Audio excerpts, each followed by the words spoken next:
Hello and welcome to the latest episode of my Essential DOS Games series, and I'm very pleased to announce that this time I'm joined by Matt from a channel I absolutely love, The Game Show.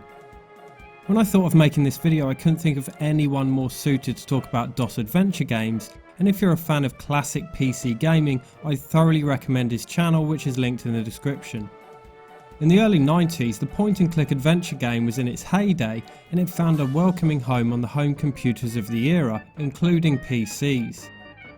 The genre is entirely story-driven, which is exactly why I love it so much, and these games help pinpoint the criteria I look for when playing a game even to this day, in terms of narrative and immersion. This list focuses almost exclusively on point-and-click graphic adventures, but I've popped at least one in there that isn't. There are so many great graphic adventure games on DOS that Matt and I agonised over this list somewhat and inevitably had to leave some of our favourites out. Anyway, enough waffle, join me and Matt as we take a look at 20 essential DOS adventure games.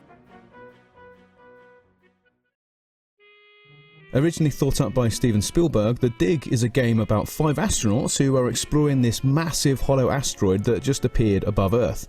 Once they're up there, they end up stumbling over ancient alien technology, all kinds of mad stuff. The story is really out there, man, especially for an adventure game. The Dig wears its influences on its sleeve. Things like Alien or Greg Bear's Eon quite obviously had an impact on the story, and the end result is something which is far more meaningful and more cerebral than a lot of other games in this genre. The script was written by Orson Scott Card. It's a really mature story covering things like mass extinction and immortality, but addressing those topics in a thought-provoking way. Since I finished playing The Dig, the story has really stuck with me. I think for that reason alone, I rate The Dig as my favourite LucasArts adventure game. Because they chucked away all that wacky humour that LucasArts were famous for, instead what they did was focused on telling a serious and mature story. That's a pretty bold move for the time. Ambition was always Lucas's strong point, and I think that's why I rate The Dig so highly. That and the fact the score is just absolutely excellent. It's so good in fact that they released it on CD after the game.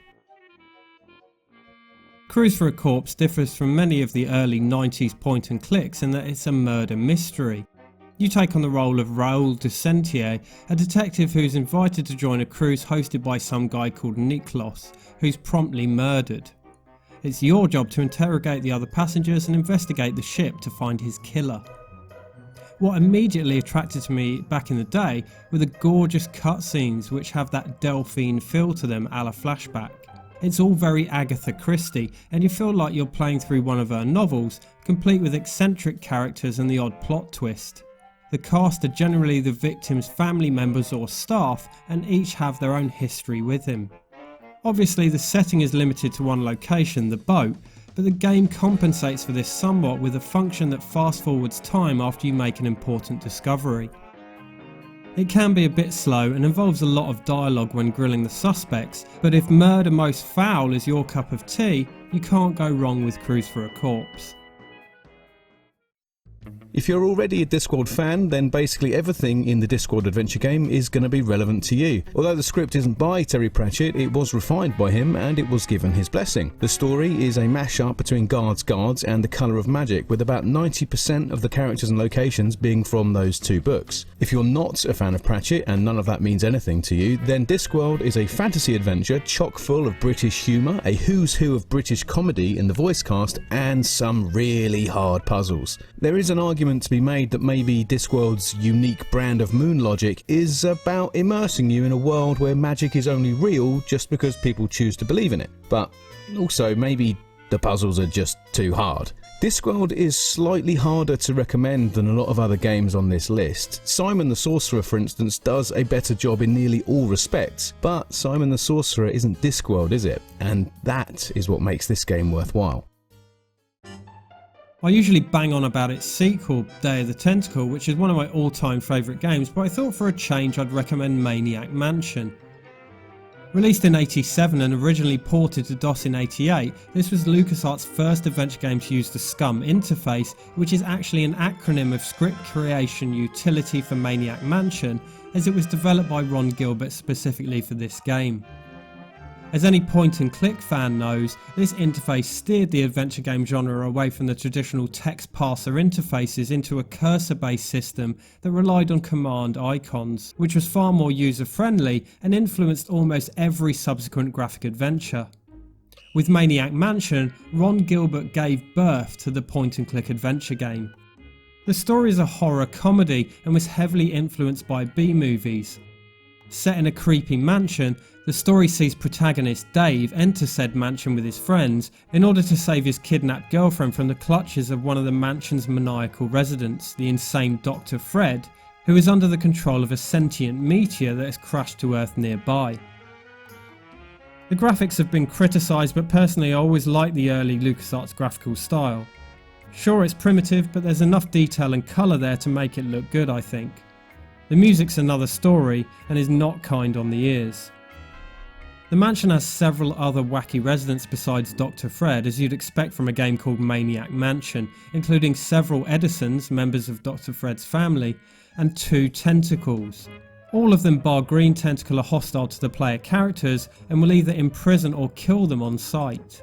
Where the game gets really interesting is with its selection of characters and how that combination of characters affects the playthrough. You select 2 of Dave's 6 friends to accompany him on his mission inside the house, and each has his or her own ability. The roster of friends includes Bernard, who reappears as one of the main player characters in Day of the Tentacle. The characters that you take with you into the mansion will affect which puzzles you can solve or how certain scenarios are solved, and this in turn influences the story arc of the game and its outcome. If a character does die, you can select from the remaining 4 characters waiting outside, but if all of them die then it's game over. There are 5 possible endings, so Maniac Mansion offers some good replayability to those wanting to explore what each character has to offer the gameplay and experience each ending. Maniac Mansion was a landmark moment in gaming history, particularly for adventure games, so it's a game that every fan of the genre simply must play. One of the few games on this list that I've actually played through multiple times, Beneath a Steel Sky is another must play. Dripping with this post-apocalyptic cyberpunk atmosphere, I've always thought Beneath a Steel Sky was a real class act. The story was co-written by British comics legend Dave Gibbons, probably best known for his work in groundbreaking books like Watchmen or Give Me Liberty. Gibbons also drew a lot of the game's artwork, which gives the project this real sense of gravity, and his comic book presentation helps the game to stand out. Like Revolution's other games, the story in Beneath a Steel Sky is pretty gritty, pretty grimy stuff. It has these shades of classic dystopian science fiction like Blade Runner or Soylent Green, but it's all carried out with that same wry grin that made Lure of the Temptress so fun to play. And just like Lure of the Temptress, Beneath a Steel Sky is also free on GOG, so there's really no reason not to go and pick it up and give it a go. You could be forgiven for mistaking Flight of the Amazon Queen for a LucasArts game, but it was in fact developed by Interactive Binary Solutions. It's a love letter to previous LucasArts adventure games in every way, taking inspiration from them in terms of its graphical style, gameplay and sense of humour. It's sort of a cross between Monkey Island and Indiana Jones: The Fate of Atlantis. Being released in '95, its graphics were often viewed as poor, especially in comparison to the style that LucasArts have moved on to with Sam & Max Day of the Tentacle and that year's Full Throttle, but I for one love the homage to the early LucasArts adventures, and I'll never stop loving this pixelated style of graphic adventure. Naysayers be damned, Flight of the Amazon Queen looks gorgeous. Set in 1949, you play as Joe King, seriously that's his name, who crashes his plane, the titular Amazon Queen, while transporting an actress. He finds himself in the Amazon jungle, thus beginning an adventure involving some fantastic locations, a crystal skull and numerous quirky characters including tribespeople, an Amazonian princess and mad scientist Dr. Einstein. In addition to the appealing graphics, there are some fantastic cutscenes which move the story along nicely between scenes. It features full voice acting, including some well-known at the time British actors, and it's voiced well despite the fact that the deliveries can be a little lackluster and lacking in emotion at times. Even so, the range of voices and accents is really diverse, which aids in making each character unique. The music isn't one of those soundtracks that's particularly memorable, and you certainly won't find yourself humming it as you would with, say, Monkey Island's theme tune, but it is very good, and each track complements the various scenes very well.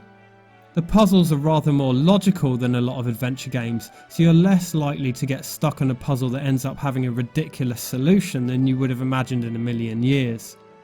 It's a great light-hearted romp, and if you can forgive the silly plot points like Dr. Einstein's ray gun that transforms people into dinosaurs, then you'll enjoy the story and it'll get some good laughs. It's not only a spoof of the old 50s radio dramas and movies like Indiana Jones, but of the adventure game genre itself, and going in knowing this will definitely make the experience better.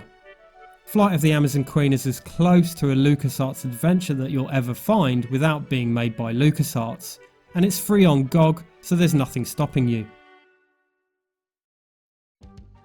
Horror stories and adventure games go together like chips and gravy in my opinion, and Infogrames' Shadow of the Comet is a great marriage of Lovecraftian cosmic horror and the adventure game. If you're into Lovecraft, Shadow of the Comet is loosely based on the short stories The Shadow over Innsmouth and The Dunwich Horror. If you're not into Lovecraft, it's about a young man who travels to an isolated backwater town in rural New England to investigate mysterious goings-on and soon finds himself falling down the rabbit hole of cosmic weirdness. The story is great, being that it's based on the work of the 20th century's greatest horror writer. At times the game is genuinely creepy, and if you can get over the somewhat primitive pixel art, it's actually pretty scary. The atmosphere built up in the game through the sound and through the music is something so few Lovecraft games have really ever been able to manage. A constant sense of dread, it's really tense and it's really atmospheric. The floppy disk version of the game is keyboard only, which is actually rubbish. As with a few other games on this list, try to get the CD-ROM version, because it not only has mouse support, but it also has full voice acting. You'll be on edge the whole time you play this game, but Shadow of the Comet is a great little spook 'em up.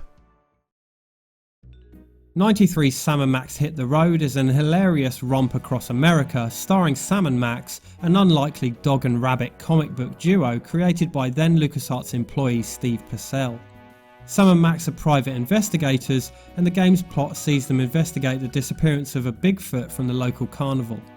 The game world feels so wonderfully American, especially from a British perspective, and their case takes them to numerous fictional and real-world attractions such as Mount Rushmore, the Celebrity Vegetable Museum, and the world's largest ball of twine. You can fast travel between areas simply by getting in the car, and then using the map of the USA to choose your next destination. Each location is unique and memorable and drawn beautifully, as are the characters you'll encounter on your travels, who have some great voice acting to boot if you play the CD talkie version. Sam and Max bounce off each other with banter that mixes dark comedy with witty sarcasm like few other games, and this sarcastic humour makes it one of the funniest adventure games on this list. It seems that the humour was an important part of the development process, and having their creator Steve Purcell on the team certainly helped to maintain the original essence of Sam and Max's personalities. The verb commands of previous LucasArts adventure games were changed in favour of icons, as they felt it less likely to spoil any punchlines. If I had one criticism of the gameplay, I'd say that there can be a bit of toing and froing between locations, but on the plus side the monotony is broken up with some amusing mini-games like Whack-A-Rat and Mini-Golf. Although some of the puzzles can leave you stumped for a good while and the story isn't necessarily the best as far as graphic adventures go, it's worth a playthrough through the dialogue alone, which is unrivaled and guaranteed to muster a few laughs. In my opinion, Sam & Max is one of LucasArts' best, and has everything that their adventures are known for in spades: gorgeous pixel graphics, quirky music, a great cast of eccentric characters, and that quintessentially LucasArts comedy.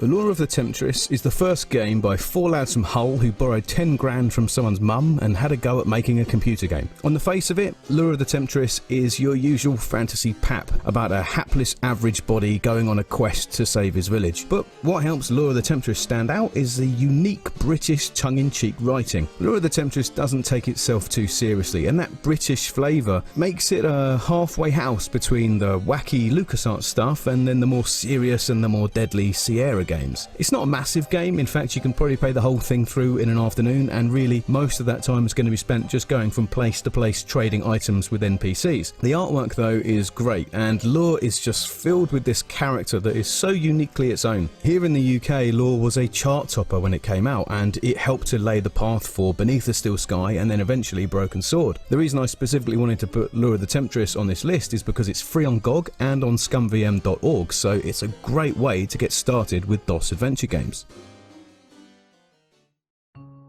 Leisure Suit Larry and the Land of the Lounge Lizards, the first in the series, was released in 1987 when I was 6, but I didn't play it until I was 9 or 10 and I thought it was terribly naughty. Although tame by today's standards, it contains sexual references and double entendre considered risque for the time. The story follows the titular Larry, a 38-year-old virgin who lives with his parents, as he sets off on a trip to Lost Wages, a play on Las Vegas, in order to find himself the woman of his dreams. Locations Larry will visit on his adventure are various seedy Lost Wages spots like a casino, bar and disco. This was before LucasArts revolutionised the genre with the Scum engine, so commands were text-based, although there is a 91 VGA remake if you find that kind of interface a bit arduous. I do prefer the look of the original though, so I'd say at least give that a chance. There are 4 women Larry can pursue, including Eve, his ultimate conquest, although not all can be wooed successfully. They're pretty shallow, so the key to their hearts is usually a gift of some sort. Being a Sierra adventure, Larry can die from causes ranging from contracting an STD from a prostitute to getting shot, and will even top himself if you fail to complete the game within the given 7-hour time limit. Leisure Suit Larry's a good bit of fun if nothing else.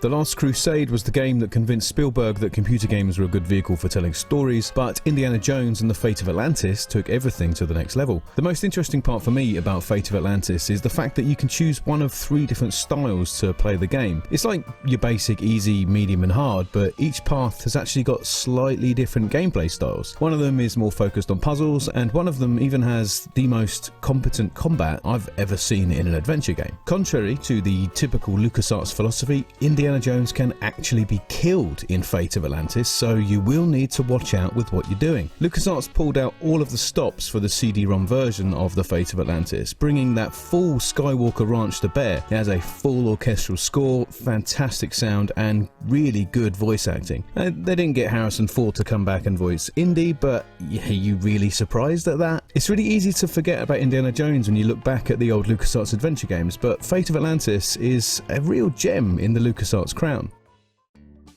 Adventuresoft initially wanted to make a game based on Terry Pratchett's Discworld, but when they couldn't secure the license they made Simon the Sorcerer. You play as Simon, a young lad who's transported through a portal to a parallel universe.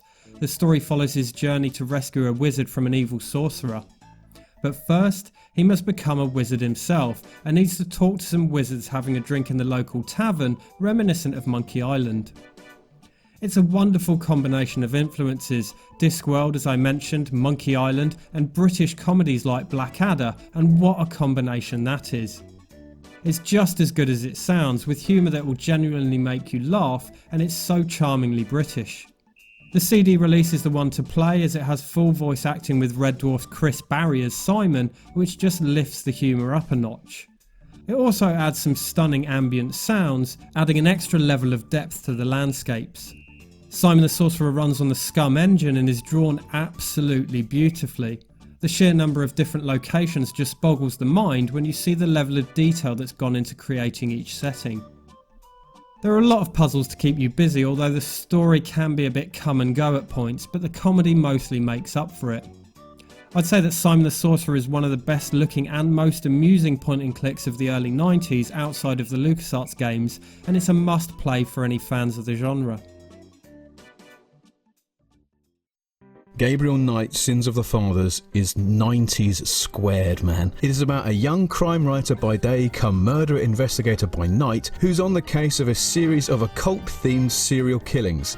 It's exactly the sort of thing that you'd see on Murder, She Wrote or some Saturday afternoon ITV film. And I'm not saying it's bad, of course, it is actually really good. And with this game, Sierra continued their legacy of brave, artsy games that weren't afraid to have a bit of grit and a bit of gore in them. There's much more focus on dialogue in Sins of the Fathers because Gabriel himself spends quite a lot of time interrogating suspects or questioning witnesses, that sort of thing. And really, that's absolutely fine because the voice cast has got absolute legends like Tim Curry, Mark Hamill and Michael Dorn.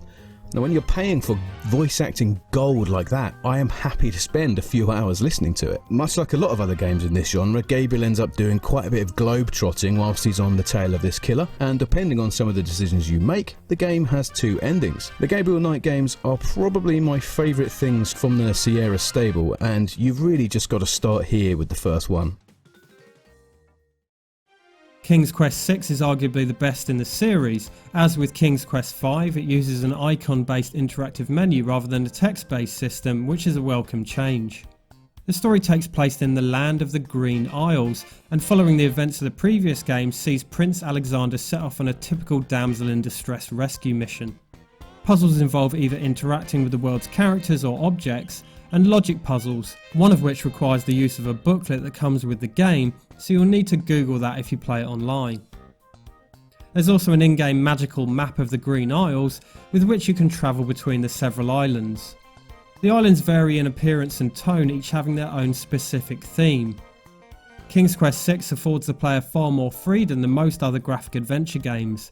Most of the game's puzzles can be completed in any order, so you're less likely to get stuck on a specific part, which can be frustrating, even worse in the pre-internet days.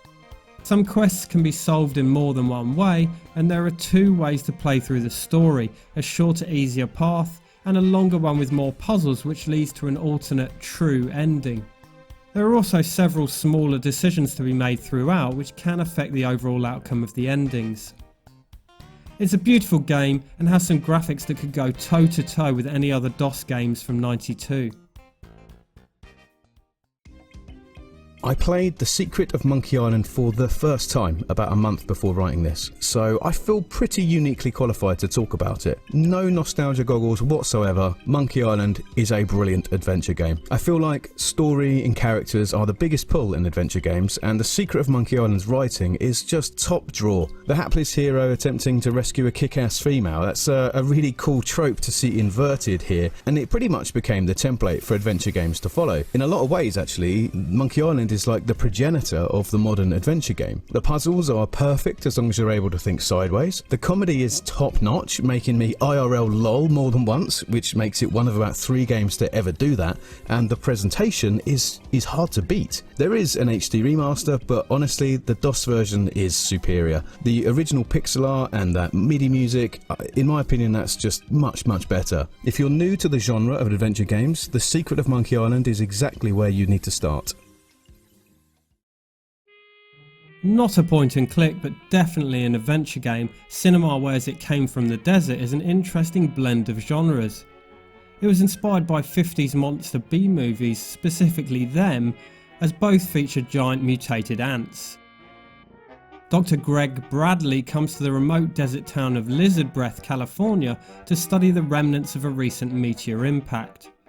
He soon discovers that the meteor's radiation has mutated the local ant population to many times their original size, and seeks help in stopping them from infesting the entire country, although few of the townsfolk put much stock in his pleas. Although a good portion of the game is like many other adventure games with Dr. Bradley travelling around town talking to people, there are also top-down and first-person shooting segments. This all makes for an odd mixture, but one that works really well, although sure, I may be bending the rules slightly including this one. As with all of Cinemaware's games, It Came From the Desert does feel like you're playing a 50s movie. Undoubtedly the most unique aspect of it is that you'll need to replay the game to complete it. It's like you're a time traveller, as when you replay the game you'll need to use knowledge gained in previous playthroughs to know when and where to be. It's a clever idea. The game works in real time and you're given 15 days in which to complete it. Dying will send you to the local hospital where you continue the game with a time penalty, although you can avoid being penalised by completing a hospital escape minigame. There's nothing else quite like It Came from the Desert. If you're familiar with any of the Space Quest games, then you'll know that they are pretty thinly veiled Star Trek parodies with a bunch of other pop culture references just thrown in. Space Quest V, The Next Mutation, is no different. Laced with the usual wacky 90s wit that you'd expect, Space Quest V is probably the most blatant Star Trek ripoff in the series and adds in references to Alien, Predator, Star Wars, The Simpsons, Beverly Hills, and it even snaps a few hot takes at the real world politics of the time. As you'd expect with a game from Sierra Online, there are a lot of ways to die in Space Quest V. I didn't find it as brutal as some of the earlier games. The game's designers apparently want you to actually have a good time when you're playing this, which is quite appreciated. The deaths though are pretty funny, so I wouldn't go out of your way to avoid them completely. Just make sure you save often. My favourite part of Space Quest V though is that if you know what you're doing, you can breeze this whole game from start to finish in about 2 hours. Another fine offering from my favourite adventure game developer LucasArts, Full Throttle was Tim Schafer's first game as project lead. It wasn't his only first, as it was also LucasArts' first Windows game and the first to be CD-ROM only. Its CD format allowed it to have a rock band soundtrack and featured full voice acting from professional voice actors including Mark Hamill. This was the game that LucasArts hoped would give point-and-click adventures a well-needed revitalisation, and they spent $1.5 million on it, which is crazy for a game released in '95. It feels grittier and more serious than Schafer's previous work, like Monkey Island and Day of the Tentacle, but his signature sense of humour soon creeps in. If you're a fan of previous LucasArts adventures, Full Throttle feels different, but comfortingly familiar at the same time. The game's all about biker gangs with some corporate shenanigans thrown in. The protagonist Ben is quite a breath of fresh air. When you're used to playing as the underdog with characters like Guybrush Threepwood or Bernard, it brings a new dimension to the adventure, taking control of a strong character, both in physical terms and in personality. The script is exceptionally well written for a 90s adventure game, and this alone has thrust it high up the list of greatest LucasArts adventures.